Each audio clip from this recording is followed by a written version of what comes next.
suit. "Ça va," he said as he sat down on the bench.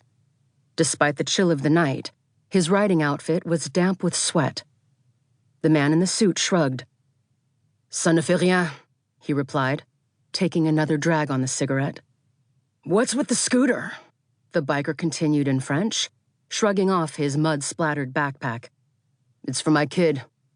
"I didn't know you were married." "Who says I am?" "Serves me right for asking," the biker said, laughing. The man in the suit flicked his cigarette into the river. "How did it go?" "A lot worse than your guy made it sound. I figured it would be some remote, empty park. Putain de merde. It was wedged right between Gare Montparnasse and the Catacombes." The man in the suit shrugged again. "You know Paris." "Yeah, but it's not exactly the kind of thing you usually see." They stopped talking and gazed out over the river while a couple strolled by arm in arm, paying them no attention. Then the man in the suit spoke again. "But it was deserted, right?" "Yes, I got lucky with the actual site, right up against the Rue Froidevaux wall. Any farther in and I would have been visible from the apartment building across the street." "Was it hard work?" "Not really, except for having to keep quiet the whole time. And yesterday's goddamn rain. Look." He pointed to his running shoes, which were even more soiled than the backpack. "Quel dommage. Thanks a lot." The man in the suit glanced up and down the walkway.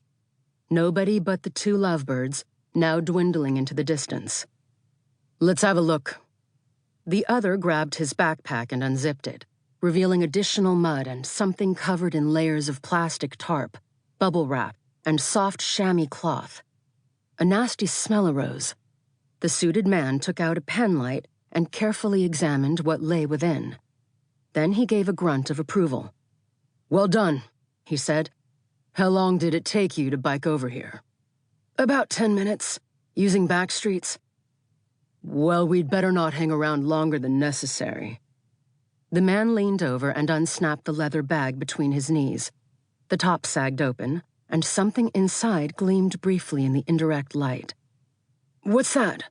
the biker asked, peering. "I don't take plastic or precious metals." "Nothing. Your money's here." He patted the breast of his suit jacket. The cyclist waited as his companion reached into his suit pocket. Then the man, hand still in his pocket, glanced up sharply. "Hold it a minute," he said in a whisper, leaning in close. "Someone's coming." Instinctively, the cyclist leaned in too. His companion put a hand on the man's shoulder, signaling intimacy while also helping conceal their faces from the passing pedestrian. Except there was no pedestrian. The walkway was empty.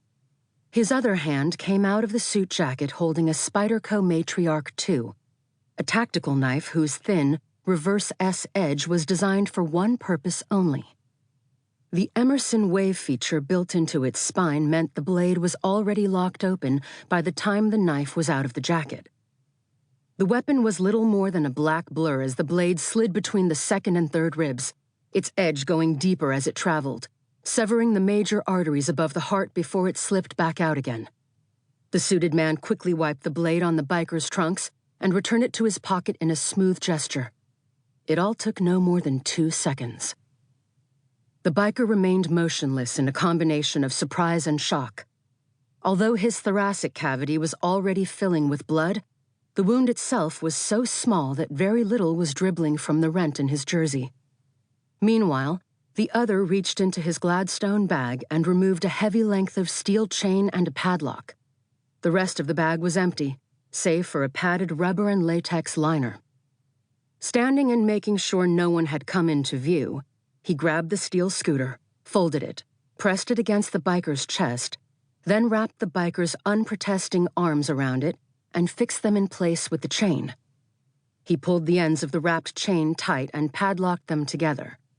After one more glance along the walkway and across the river, he pulled the cyclist up and dragged him into the darkness beneath the bridge, to the edge of the water.